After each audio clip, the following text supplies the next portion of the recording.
準備咗嗰個紫蘇炆青頭鴨、豉汁蒸黃魚。通過呢個比賽呢，就宣傳我哋南頭人嗰個家鄉嘅味道特色，希望更多人過嚟我哋南頭鎮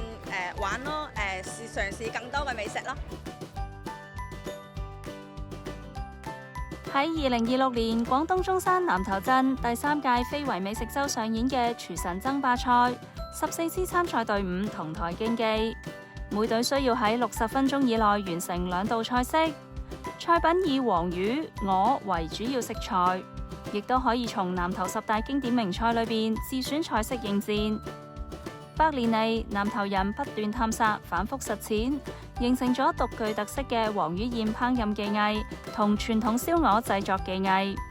目前2項技藝都已經入選咗中山市市級非物質文化遺產代表性項目名錄。我希望呢，通過呢啲咁嘅比賽啊，使到即係地方啊嗰啲菜式啊，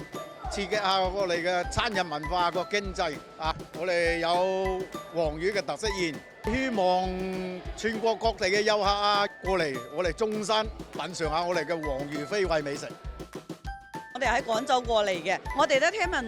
南頭呢邊嗰啲黃魚係好出名嘅，所以今日嘅話呢，就專登過嚟試一試嘅。碰啱嘅話呢，呢邊又搞咗一個美食節啦、美食品嚐啦，咁接地氣嘅。